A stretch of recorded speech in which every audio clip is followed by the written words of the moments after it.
Hi, Danville. Alan Childs here, Chief of Police, and we are 10-8 and in service, which means we are here to make people's lives better, and we do that by safeguarding the lives, rights, and property of everyone we serve. Thank you for joining. This is a live show, so if you have a question or you have a concern, go ahead and throw it in the chat, or you can actually email me. And someone did email me a good suggestion for something to put on the show. I'm going to cover that next week. I had probably too much content for this week. But I'm going to make sure to get to it because the bottom line is you all are important to me and to us here at the PD. So if you have a question or concern, give it to us and we'll do what we can to go through it. All right. I want to cover we're going to have a lot. Stay tuned towards the end because that's when we're going to cover the case updates. Really cool things. I know I don't cover those enough. I don't go into detail about every arrest that was made or any of that, but these are some really good ones, and I think they emphasize the hard work that the staff here are doing and how quickly sometimes we're able to do that. As always, download the FEMA All Hazards Guide. This will help to prepare you for an event and then help you survive during it and then recover afterwards. Right now, we're highlighting the power outage, and so what you can do ahead of that. And And if the power does go out, what are you going to do? The big one I think about is my food. I don't want to lose my food. So for me, what you'll end up seeing is I end up throwing a generator on, plug in my fridge, and actually I plug in the hot water heater so we can take a hot shower too. But also download the Contra Costa County Residents Guide to Wildfire Preparedness and Evacuation. That's on the sheriff's webpage.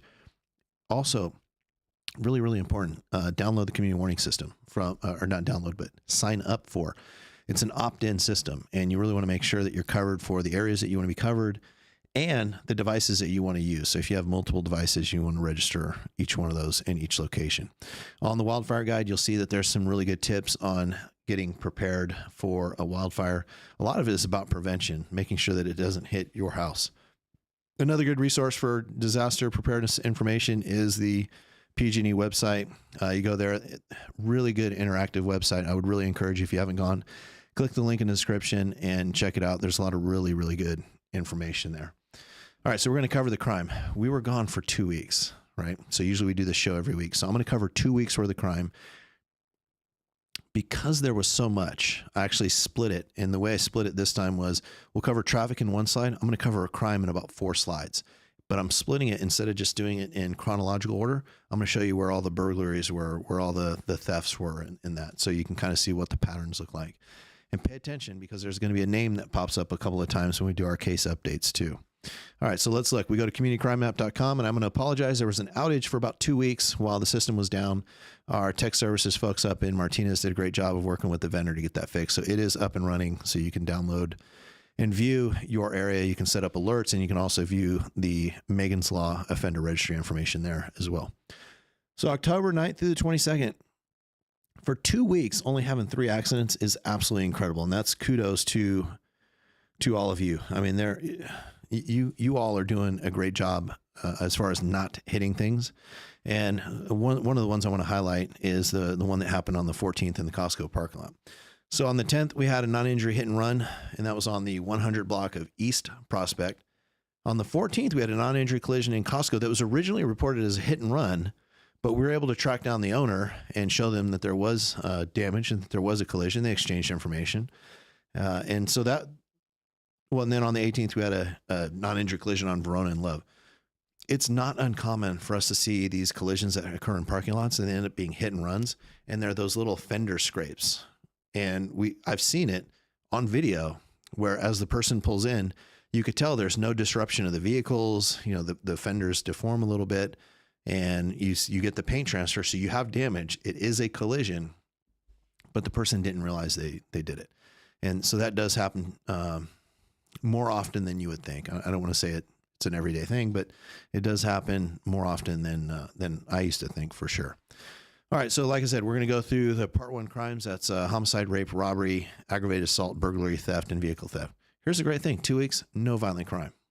That's what keeps Danville amongst one of the safest cities in all of California. All right, so let's take a look. So the burglaries, we had a commercial and a residential burglary. The commercial burglary, we had a few, but so commercial burglary on the 12th, and that was where a man entered Costco with the intent to steal and then stole merchandise. And so a lot of times those get classified as thefts, but when we can prove the specific intent to enter that business with the intent to steal or commit any felony, then we can establish the elements for burglary. On the 12th, there was a residential burglary, and there was property taken from inside a home on Goldstone Court. There was a fairly large gap in when this crime could have occurred, but the entry was made through a broken rear slider door. On the 16th, there was theft of property from a home on the 1000 block of Hill Meadow Place. There was no signs of forced entry, and at various points, they did have some workers inside the home doing work at the time that the theft did occur. And on the 21st, and we're going to talk about this one later, but there was a bicycle stolen from inside an unlocked garage on Dubost Court. All right, on the 19th, we had our 1 vehicle theft for this time, and that was on Stewart Place, and we recovered it. And as we normally do, we actually process that car for DNA. And so what that means is our detectives or our officers will either go to the location where it's recovered, we'll have it towed back to the police department, and we will process. So we will collect samples from various points throughout the car to see if we can get DNA evidence that might show us who the suspect of the crime is. And I'll explain in one of our other case updates on why that's important. For the miscellaneous thefts, we had on October 17th, we had two. We had a theft of property from a shed, and this was in the 700 block of St. George Road. And then we had a couple of packages stolen from a porch on River Rock Lane. And I know this is a season for package theft, so our recommendation there, if it's something really expensive, have it delivered where you can get it signed for. A lot of times people will have it delivered to their work. And in fact, if you have a tip for how you keep your packages safe, please let us know. Put it in the comments here. What are your tips and tricks for keeping your packages safe?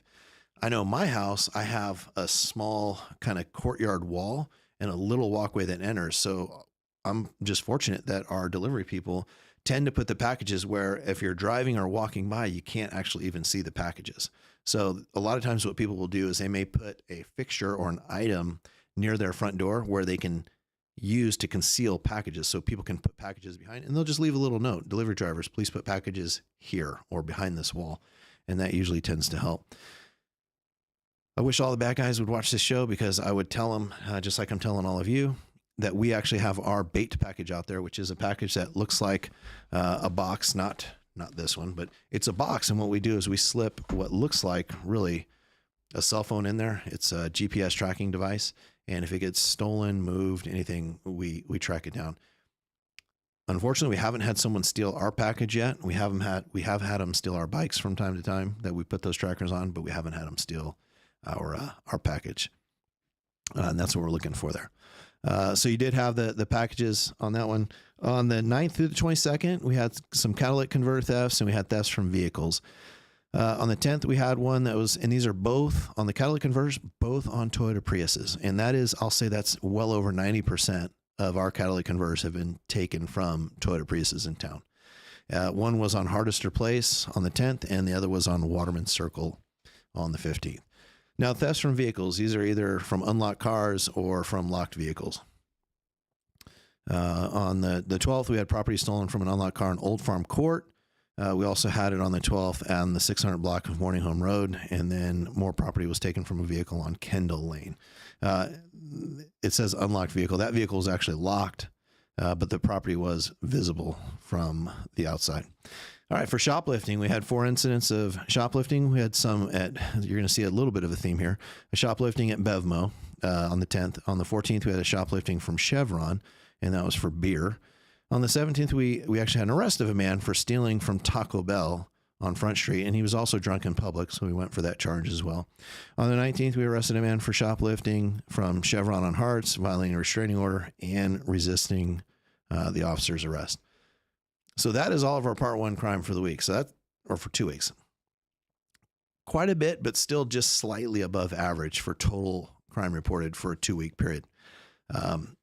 When I looked at this kind of overall, and we'll cover some good, well, in one of our case studies, we'll actually break down something one of our homeowners did that was awesome and helped us solve his crime very, very quickly.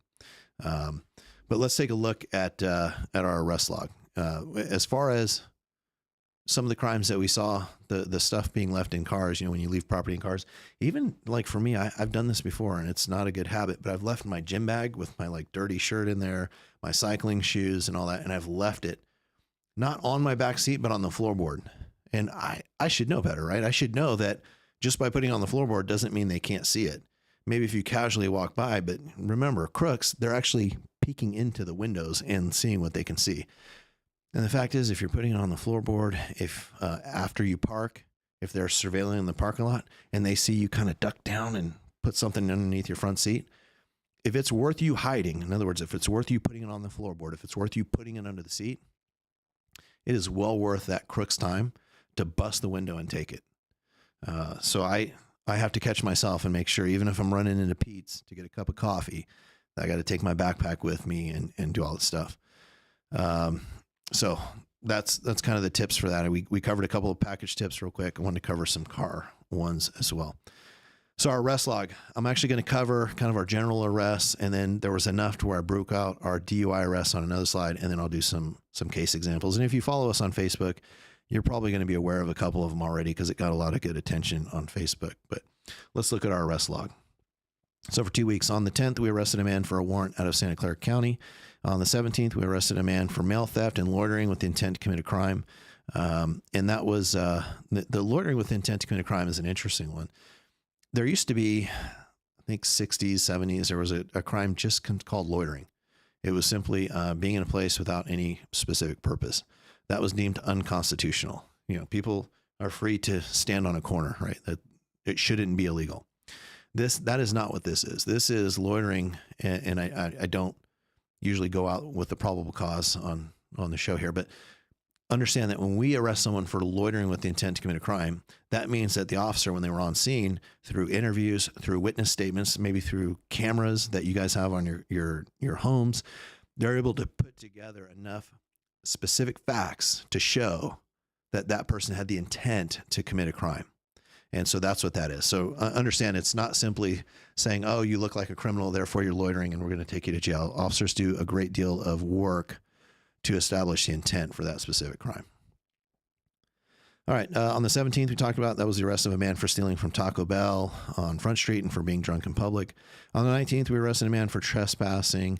And this was one where, and kind of how trespassing works is you get the opportunity to trespass in most private but open places until you're asked to leave.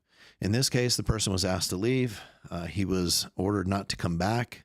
And then eventually later on, he did come back. And at that point, he was trespassing because we could prove that he had knowledge that he was not allowed to be on that private property. So we ended up arresting him for that, and we booked him in jail. And then on the 19th, we also arrested a man for stealing from the Chevron at Hearts, violating a restraining order and resisting arrest. All right, here's our DUI log. And this is the one, frankly, I'm a little passionate about this because these are totally preventable incidents. They lead to some of the most horrific, life-changing events, and they don't need to happen, right? We all know that we can jump on Uber. We can call a friend, frankly, and I have no kids that are of age that they should be drinking and driving and doing any of that. But they need to know that the door's open, that even if they make the mistake, they need to call mom and dad and we will come pick them up. They'll get in trouble because they're not supposed to drink, but I can't have them drinking and driving. So what I'm happy to say is that typically when we have college night, and that's when all the college age kids come downtown, we don't get very many instances of drunk driving from there anymore. And we do have specific cars out on those nights looking for drunk drivers because the bars are heavily visited. But what we do see is we see well, I'll call them kids, but these are 21 to 25-year-olds. They're out on the corner with their phones, either waiting for an Uber or frankly, waiting for moms and dads to come pick them up. And that's pretty awesome. But unfortunately, that's not what we saw the last couple of weeks. On the 14th, we arrested a man on El Cerro and El Pintado. On the 16th, this is not a typo. On the 16th, we made two separate arrests, both on the 100 block of Railroad Avenue. On the 22nd, we had an arrest on Sycamore Valley and Park Hill Road. And on the 22nd, we had one on northbound I-680 at El Cerro. Now, that doesn't mean that that's where it happened. Our officers don't go up on the freeway and they don't go up and down the freeway waiting to find a drunk driver. A lot of times what will happen is they'll notice a driving observation. Maybe the person's weaving in the lane. Maybe there's an equipment violation, a headlight out. Maybe there's a registration violation, but there's something that the officer sees that provides them probable cause to make a stop, either for an investigation or an actual infraction. Sometimes they can't make the stop right away. They may have to wait a light or two. Maybe they wait past the windy portion of a road and then they make the stop. So that's why you might see the actual location of the stop and the location of the arrest being northbound 680 in El Cerro. I just want to make sure that you all know that we don't take a resource that should be keeping residents of Danville safe, and we're not up on the freeway looking for DUI drivers because we've got a great CHP department that's out there doing that, and they own those roads. Those are theirs for sure. All right, so I'm going to cover, I got 3 slides or so to cover case updates. What I hope this shows you is the phenomenal work that's being done by our officers, the reporting by all of you, and how that cooperation and that work really leads to some really good arrests.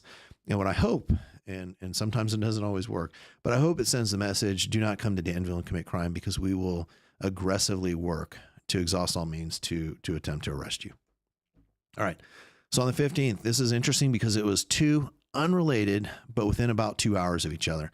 At about 12:13 a.m., so this is in the morning hours when we're all sleeping, there was a man riding a bicycle on Paraiso and Everett Drive. The officer noticed multiple vehicle code violations, tried to stop the person, and the man fled on the bike. After a brief search and chase, we were able to find him on the 700 block of Morning Home, and we arrested him. Now, I want you to remember this name. We arrested Christian Morales, 29, out of Rodeo. There was a warrant for his arrest for possession of dangerous drugs for sale, battery against a police officer, and ultimately he was booked on that warrant and for resisting arrest and possession of dangerous drugs. So we sent him to jail on the 15th. Then, a couple hours later, one of our officers saw someone who they knew. His name is Marion Straley. He's a 53-year-old transient, and knew him to have an outstanding warrant.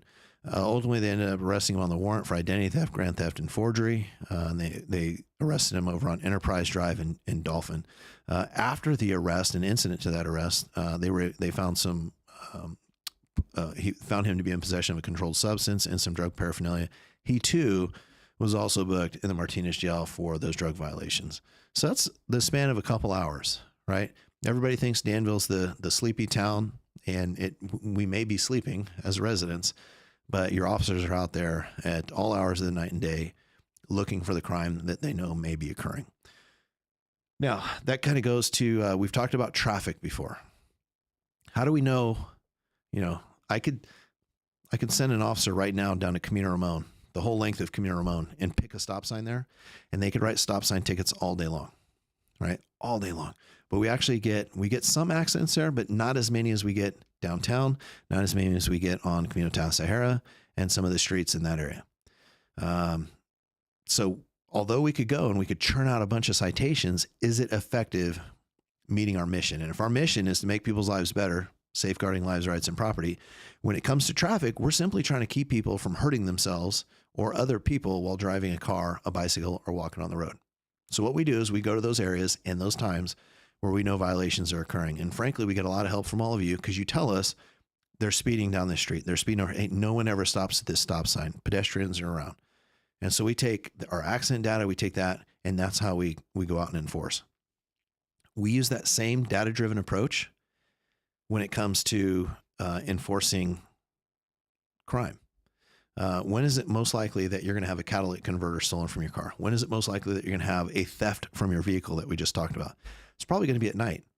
How are people going to get around? They're probably going to be walking around, maybe riding a bike, maybe driving a car, then walking around.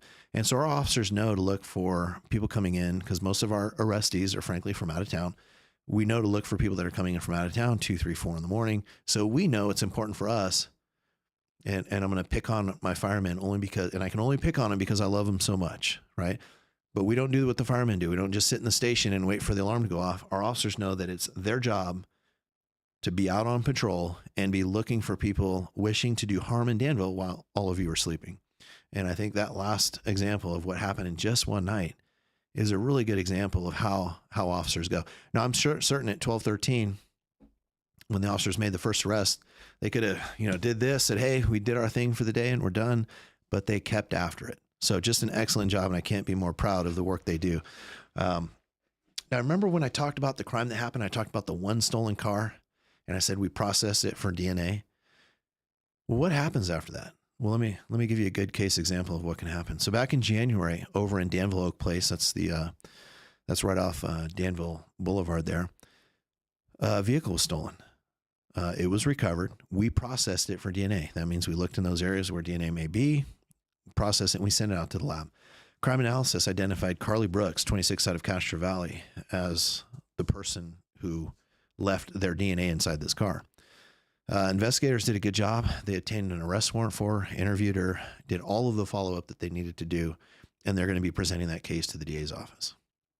So if our officers and our detectives don't go out when that car is recovered and get it when it's fresh and people haven't touched it all over the place, we're probably not going to get that DNA hit. If your town council, if your town manager wasn't supportive of us having a fairly significant budget that we can dedicate to crime analysis, to lab analysis, if we had to only use it for the violent crimes, the rape, robbery, homicides, we're not getting that. And not every agency, we swab every car that we can get. If we can use DNA to solve a crime, we know that that same person probably continues to come back and commit crime, right? They're not a one and done thing. You may like shopping at Nordstrom's. If someone is a thief and they love shopping in Danville, we know they're coming back to shop. So we want to make sure we stop that cycle and we aggressively work to solve these crimes. All right. So I asked you to remember a name. This is going to be the trick to see if you actually remembered it. Okay. We had that burglary that was reported on October 21st. This is the one where the bicycle was stolen from inside the garage. So the homeowner had really good video, and he actually had video inside the garage. So a lot of time we talk about, say, hey, have one of your front door, your driveway. I'll tell you, I've got them by my back sliding doors, and then we have them positioned. I have one in my garage too. And then when we leave, we'll actually put some up inside our house so that you have a shot inside the house. And the idea is we want to make sure that if someone does ignore all the good crime prevention design I do with the lighting and the bushes down low and the trees up high and the locked doors, and they commit that burglary, that we've got something to follow up on. So officers immediately identified the suspect using the video that the homeowner had that day. They were able to write a warrant for the person's arrest. And this was someone that was moving around a lot. And so what they ended up doing was they ended up working with a lot of the agencies in the area. We worked the areas where we knew he was hanging out in our town, trying to find him. And ultimately they ended up arresting, if you remember the name, it's Christian Morales, 29, out of Rodeo. And they did arrest him in Rodeo. So this is someone who within, I don't know, a few weeks time, 2 weeks time, came back committing crimes multiple times. And so we're going to make sure that we expedite this case and get it filed with the DA's office. All right, I'm going to go through the chat. And as always, you can go on Facebook, you can go on YouTube. I'm checking both chats. So if you have something that you want to talk about there, I can work to answer those questions there. All right. Well, Brian, I appreciate the kudos. That's awesome.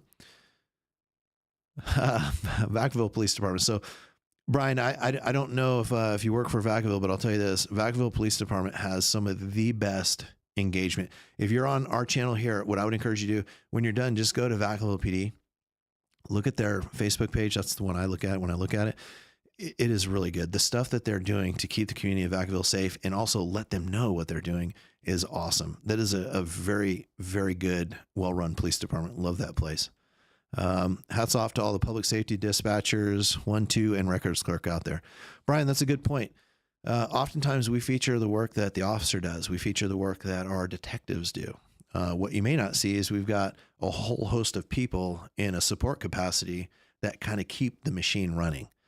For me, I've got an assistant that's awesome. Alexis just does a great job. Frankly, she just keeps me out of trouble more than anything. And then our public outreach coordinator, Lindsay Ortiz, she's the one where if you want coffee with the cops, if you want recess with the cops, if you want us to come out and talk to your HOA, to your business community, she's the one that sets all that up, and she keeps all that engagement going. And we know that the relationship that we share with the police department and the community we serve, in order to build and maintain that trust, the gap between those two has to be just that big, right? If it's something we're asking you to leap over, not going to work. Dina, hello. Sue. Sue says, happy to see the Mercantile has an armed security guard walking around. Made my visit to the bank more comfortable yesterday. Yeah, that's a challenging one because we did have that robbery a few months ago where someone was sitting in their car and they were robbed right there in the Livery Mercantile. But Livery Mercantile, the management company there, is really responsive to us and really good. When we engage them with problem-solving ideas, they've put in lighting in there. They've worked on the landscaping. I mean, it is a beautiful, beautiful lot. The way it's set up and whatnot, it's not like a grid. It just looks really good. Well, looking really good also provides the opportunity for criminals to have good hiding spots and things like that. So when we've spoke to them, they've done really, really good at working to mitigate some of those things. So Dina has a good package tip here. So let's check this out. So Dina says we have an Arlo camera at our front porch, which looks great. It works great. I don't know why I said looks. It works great. It notifies us for package. So it has some AI to it that notifies her that there's package versus a person or an animal. If she's home, she can jump out and get the package right away, which is good. And if she's not going to be home for a while and the package is valuable, she'll ask a neighbor to pick it up. Dina, I have to give you so many kudos on this one because you're using technology in a positive way. You're being responsive to it. You will, in other words, you'll go out and get it, but also clearly you have a relationship with your neighbors where you can call them up and say, hey, Mrs. Steiner, Mr. Steiner, can you go out and you pick up my package and bring it in? Like, that's pretty awesome. right? So there's so many things when we talk about crime prevention through environmental design, when we talk about knowing your neighbors and preventing crime, you're hitting and you're firing on all cylinders. So great job. Kona Kai says, yes, Camino Run has so many drivers completely ignoring the stop signs. However, the new paving and striping, it just skipped on me, is helping. So a lot of that paving and striping does help. And what it does, and I don't know if you noticed, but it looks like there are slightly narrower lanes. And then I think as you go south on Camino Ramon and El Capitan, the left turn lane isn't quite so sharp. And so it actually creates a better flow for the cars too. Sue says there needs to be signs informing bicyclists that they are supposed to stop at stop signs and stoplights, just like motor vehicles. Invariably, they blow right through. Sue, you're absolutely right. One of the things one of our seasoned motor officers used to tell me and tell everyone else is, because we know cyclists, and I see it. They tend to run through stop lines and stop signs. And he said, if you wouldn't do it in your car, you shouldn't do it on the bike. And it's just as dangerous. And I had someone one time complain to me and say, and I think cyclists will appeal to me because they know I'm a cyclist and they assume I take on the same character of running stop signs and stoplights, which I don't. And what he said was, it was more dangerous for him to stop at the stoplight and risk being rear-ended than it was for him to wait to go. It was better for him to just run the stoplight. That way he didn't have to worry about getting rear-ended. This is just me anecdotally, but in my review, and I do review the accidents that happen in town, I have not seen a cyclist get rear-ended. I have seen cyclists get hit several times, but that scenario of stopping at stop signs and stoplights, I haven't seen it happen. So, Sue, you're absolutely right. So Kona says, because of these weekly live shows and your great safety advice, I invest in a security system and I feel much safer in my home at night when I am away. Thank you. Kona, that's great. And the trick that my wife and I use, and this is not so good for our kids, what we do is actually we take that base, because ours, it's all wireless now. It's super easy to set up, but we take the base and we leave it in our room. And so at night, if one of our kids, is trying to sneak out, it actually does a little bloop, bloop, and lets us know that that's happening. That's also the noise that it would make. And if we said it, it would make the alarm go off, but it's also the noise it would make if someone was trying to come into the house as well. And so it does give me a sense of security as well. And the important thing is we never rely on one thing, right? It's all these different things. Like we have lights out front. We've got good relationship with our neighbors. We've got an alarm. All of those things work hand in hand together. So Dina asks a very good question, which is, why was Morales, that's the person that was arrested twice in the last 2 weeks, why was Morales on a bicycle that first night on October 13th in a residential neighborhood in Danville? Did he steal the bike and then was riding it? We did not arrest him for stealing the bike. And the first question you ask is actually one of the ones that your officers always ask while they're on scene. And so I don't have an answer to release to you on that. But know that those are the questions that we ask as well. And that's frankly why the officers are out there, because they understand that that's the type of behavior they see when crime occurs. And we just saw, we had a bunch of thefts from vehicles over the last couple of weeks. We had stolen cars. So we have had crime that has been happening at night. Okay. Someone's saying my mic audio is dropping in and out. I'm sorry about that. I'll do a check when I get done. It looks like the streaming analytics are working too. So I apologize on that. Matt, thanks for letting me know. I'll make sure to do a check on that. I'll make sure to do a check on that. All right. John. Yeah. So John, I was actually going to do an electric bike update today, but we're going to have town talks with the mayor Friday at 9:00, and I'm going to discuss it then. So if you watch this and you find any value to this, I would strongly encourage you at 9:00. It's supposed to go from 9 to 10, but I bet it's probably going to go a little longer. At 9:00, we're going to have town talks with Mayor Robert Storr. So he's going to host and he's going to do an update on the town, update on the police department. Very engaging, very good. And my update will actually be on the electric bikes. And then Sue reports the same, electric bikes going through town. All right. I've gone through the the chats. It looks like all I've got. So I'm going to actually head up. We're doing our Citizens Academy. So a couple of things. Citizens Academy is going on. We're about halfway through. This last weekend, we actually went out to the driving range. We let them drive the cars on our slow speed course, our high speed course, and then we did a force options simulator. Awesome time, great group of people. If you want to do that, on our webpage, there's a Citizens Academy link. Just fill out the application, send it in. We'll have another one starting about March, April of next year. We do one in the spring, one in the fall. And come join us. It's a good time. 7 weeks long, 3 hours each night on Wednesday night. And then we do 2 Saturdays. In fact, next Saturday, we're going to go out to the range where we let the residents shoot the pistol, the rifle, and the shotgun. And then we do a live force options. So in other words, I'm the bad guy in the car, wanted for some major crime, and they have to use their verbal skills to try to de-escalate and try to work through the problems. And so it's a very, very, very fun course. It's very immersive, and people usually leave with a very good understanding of what it is the police department does, who we are, the tools, the tactics, and the equipment that we use to serve. So it's a great time. Also, come join us on Friday. If you don't join us live, make sure you watch it afterwards, but it's a good town talks with the mayor, and you'll really enjoy that. But also make sure you download the the Wildfire Preparedness and Evacuation Guide. Opt in for the community warning system. There's links in the description. Go to the PG&E website and just browse that. Really good information on emergency preparedness, and then download the FEMA All Hazards Guide. It's a checklist for those. We call them low frequency. In other words, they don't happen that often. Low frequency, high risk events. If they do happen, really, really bad. And you want to be prepared for that. All right. That is all I have, Danville. I appreciate you jumping in. I'm going to check the chat one more time.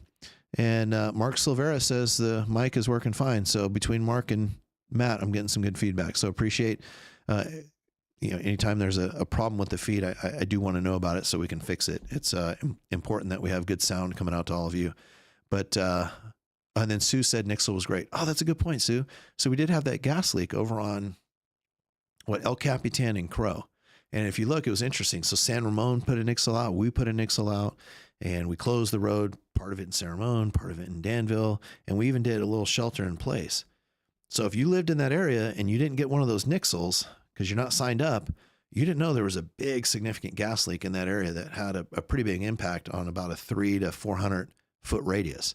And you wouldn't have known to stay in the house. You wouldn't have known the roads were closed. If you're coming up from Blackhawk down Crow, you might have wanted to take Camino Taos instead. So if you haven't downloaded Nixle, all you do is you take your phone and you send a text message. So instead of putting you might type Alan Shields, Chief of Police, coolest chief in Danville, that kind of thing.